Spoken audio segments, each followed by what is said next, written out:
Good afternoon, everybody. This is Hunter Mozingo, Associate Portfolio Manager and Research Analyst for Revere Asset Management, bringing you your daily market insight video here on Monday, July 18th, a little over 15 minutes after the market closed here in Jacksonville, Florida, 4:17 p.m. Eastern Time to be exact. And today we had a gap up, a nice Monday morning gap up that showed some promising signs throughout the first half of the day, but ultimately ends up turning into a negative reversal. We had Apple put out some bad news that kind of put a damper on the market today. We're going to talk about that, which is especially in focus considering my last video was discussing how important Apple is to the market right now. And lastly, we've got a horizontal resistance line on QQQ that is a really easy place to put a line in the sand. So we're going to look at that as well as all the other indices, the top and worst stocks of the day, that kind of stuff like we always do. So let's get right into it. What just happened? Like I said, gap up turns to negative reversal. Apple puts out bad news, and that kind of really started the downfall of the gap up was around lunchtime when this news came out on Apple. So we're going to get into that in just a moment. Performance-wise, you got the G6 down about 1/3% here. The S&P, which was up over 1% or around 1% at the highs, now finished the day down 0.84%. You got the Qs also down about the same. And that was all, the Qs were up about 1.5% or so at the highs.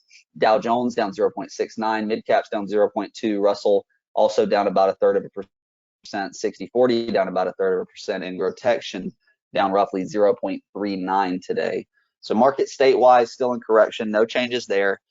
And to the trend gauge, we have some minor changes to the sub arrows, but no changes to the major arrows. So in Don's video on Friday with the good close we had the sub arrow pointing towards bullish and this sub arrow here pointing towards neutral. With the action today, we pulled those back. These are now back to the neutral arrows. So no major changes to the trend gauge from Friday, but some small sub arrow changes there on the trend gauge. So moving to the tail of the tape, and as I usually do before we get to it, let me just highlight myself and my email real quick for the purpose of, if you have any questions, if you have any comments, you want to know more about something I said, you want to know why I said something I said, just email me here, hunter@revereasset.com. If you want to know more about Revere and what we do, what our approach is, you can always call 855-732-5932, or you can email anybody here, Merrill, Dan, Don, or Tim@revereasset.com. So let's get into the tail of the tape, and we're going to work through this pretty quickly. I've got the S&P over here on the right-hand side as I normally do. So first of all, put call up to a 1.03. Again, I've been saying this for what seems like the last couple of months. We continue to live in kind of this 0.9 to slightly above 1 range. We've seen some spikes up and down outside of that range, but for the most part on a closing basis, we continue to kind of be in this area more often than not. VIX actually finished the day up ever so slightly, up about 4% here after being down a little bit when the markets were higher. But with the reversal, we see the VIX finish up. Fear greed at a 28, up a little bit over the close on Friday. Bull case here, reclaim the 21 EMA. We did that, as you can see on Friday. Today, right back below it. And so the bear case, again, we're kind of straddling the bull and the bear case. The positive is we're still continuing to try and trend higher here. But this is not the type of action you necessarily want to see. But again, strong move off the bottom here, not necessarily completely out of the ordinary to see this type of action today either.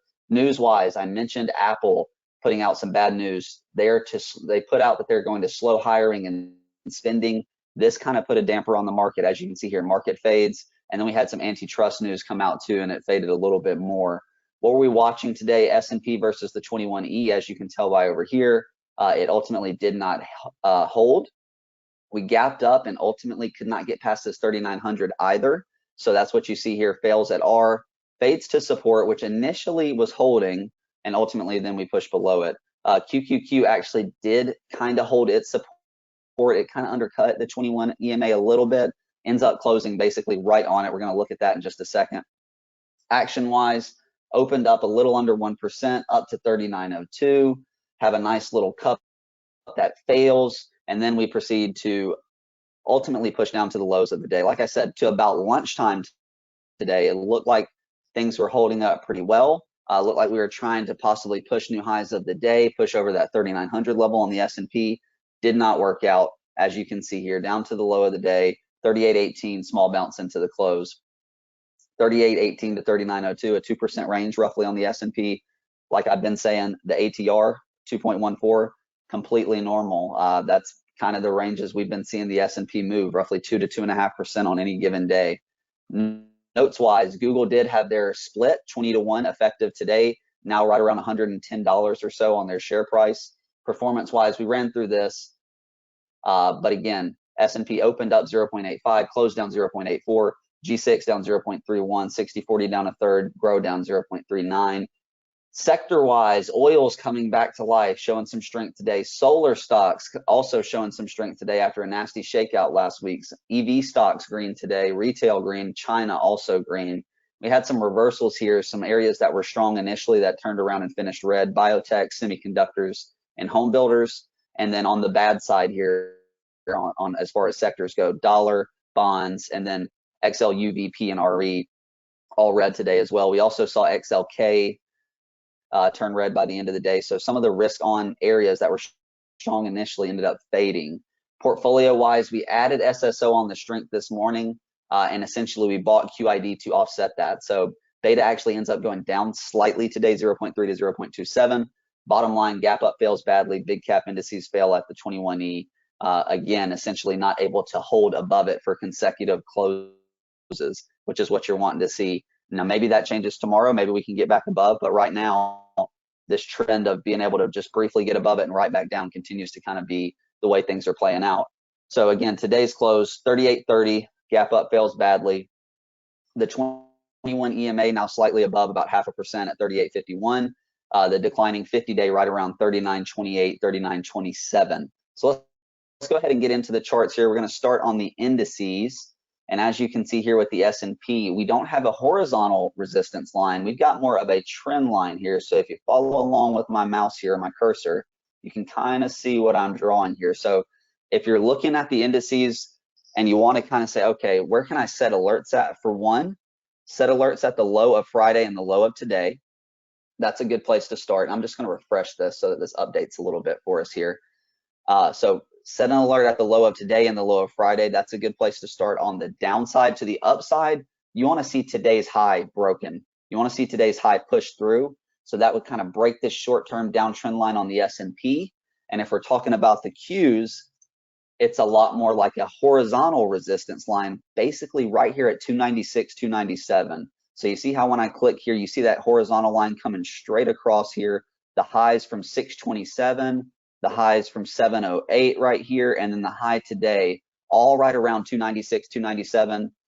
You're looking at basically the same situation. So if you want to set some alerts, a nice clean line in the sand to determine, okay, are we moving higher? Are we breaking down lower? First thing you want to see out of the Qs is a move over this horizontal resistance line here. Call it 296, 297, that range. I maybe set an alert at both of those levels. And then conversely to the downside, you want to see the lows of the last 2 days hold. You would rather not see the Qs go below 288 here. So big horizontal resistance line, easy line in the sand to pay attention to here on the Qs. 297, really the big area you want to see the Qs clear. And you got the same kind of looking setup here on IWM. Big level to clear is really kind of this 177 to 178 range. High of today, 176.30. High of 7.8, 176.99. So you really want to see to the upside a move above today's high, as well as kind of the last couple of highs here, 178, 177 range. And also that corresponds to a move above the 50.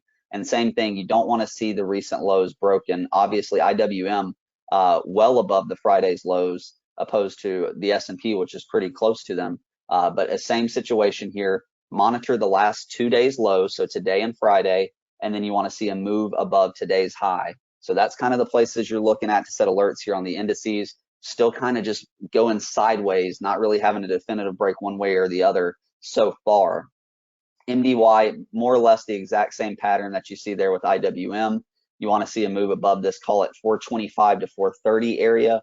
But as we've been saying, mid caps have been relatively weak since the bottom here in June. So mid caps and small caps, basically the same setup. And something I do want to note is we're just pulling back here to this curling up 80 MA.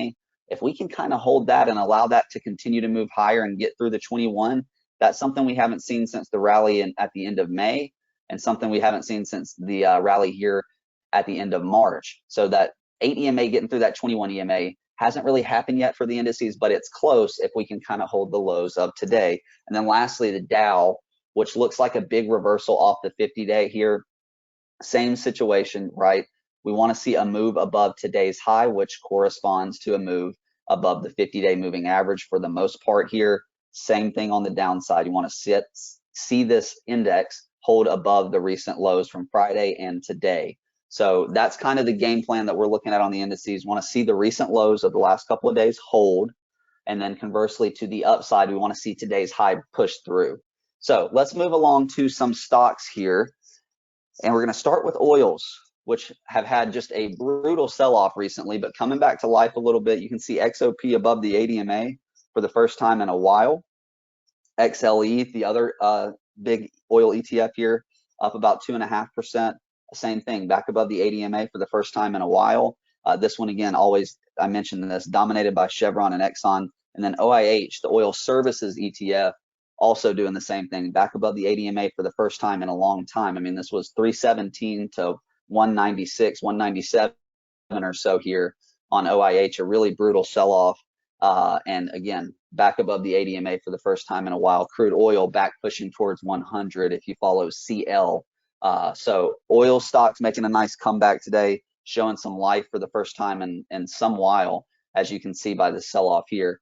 Also, we had semiconductor stocks try to show some big strength today, but they end up pulling back in and giving back most of the gains. So AMD finishes green here, back above the 21, but like I said, was up over 4% at one point, ends up barely being positive.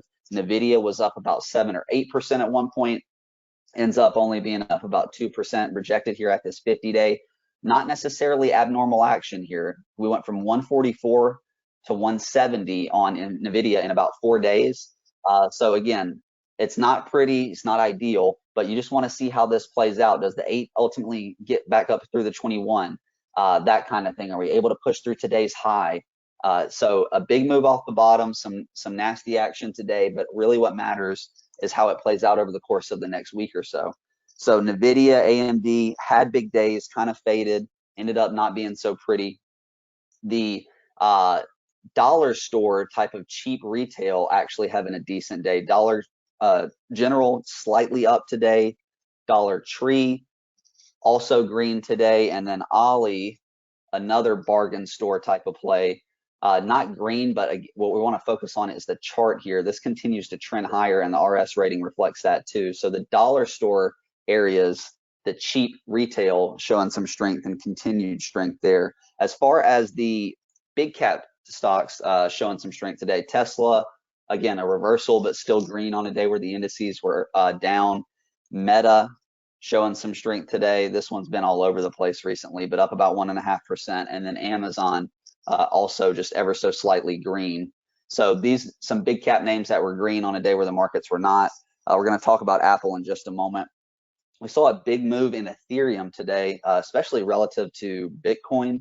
Ethereum having a big day today. I think the actual coin itself up near 1,500 today, up about 15–16% on the day. We saw some other high beta names have some green days, even though the markets were down. GTLB up about 3%.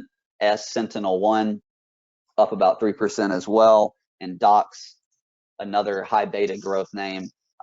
Again, a lot of these reverse, but these are some of the ones that remain green as the day wore on, up about 1.5% here on Dox. We mentioned China green today. A lot of the China stocks showing some nice strength today. FXI, the China large cap ETF here, up about 2% after a pretty nasty sell-off over the course of the last week. So FXI, China green, and then XME, metals and mining, another area coming back to life, getting back above the ADMA for the first time in a while. And TAN moving up today. Again, TAN has a tendency to move up when oil moves up, which is a really interesting correlation. TAN up about 2.5% today.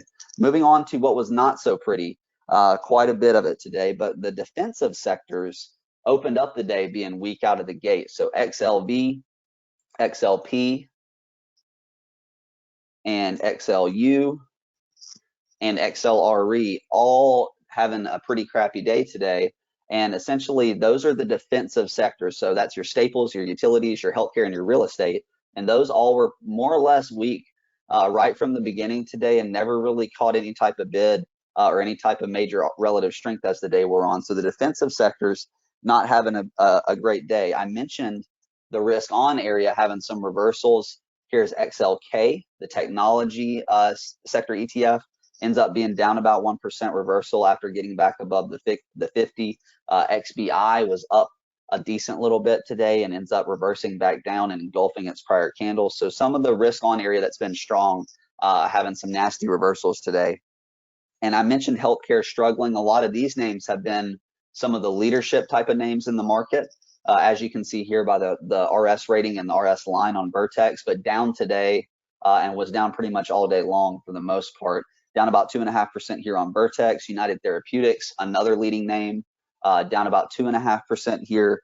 Bristol Myers Squibb, also having a bad day today, as you can see, rejected at the 21. And then Eli Lilly, another leading type of name, RS rating of a 98 here, down about 3% today. So the healthcare area just not having a great day today.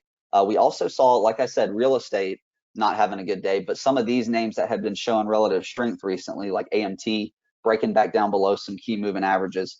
Another REIT type of area that had a big move up off the bottom. It tends to do this, down today, but still above the moving averages. So the defensive sector is having a tough day today. But we also saw some growth names have tough days today, like Lantheus, which had a nice day on Friday, down about 5.5% today. Celsius, another name that has been moving higher in a strong manner, down about 7% today, right to the ADMA. Not necessarily anything broken with it. You don't love the candle today, but just closed right on the ADMA. And then CRISPR, which pretty much moves in tandem with biotechs here, down about 5% today. So again, all three of these charts I just showed you, not necessarily anything wrong with them, just poor action today after a strong move up. And then lastly, we cannot forget about Apple. I mentioned they put out some bad news. We talked about that a little on the tail of the tape. Reversed nasty after popping its head above 150 this morning. But again, this is a strong move for Apple here from about 143 up to 151. This is a slower mover name. Still above the ADMA. The 21 is now crossing through the 50. So although it feels pretty bad and looks pretty bad on some of these names, you have to put it in context with what's happened over the last 3 or 4 days. And a lot of these names have made really strong moves. So the real tell is what happens over the course of the next few days. Are they able to not give back too much and ultimately continue higher? Or do they break through some of these key, support levels and moving averages and ultimately continue lower? So that is going to wrap up today's video. I hope you guys enjoyed it, and I will see you on Thursday's video as well as the podcast later this week. So have a great week, everybody.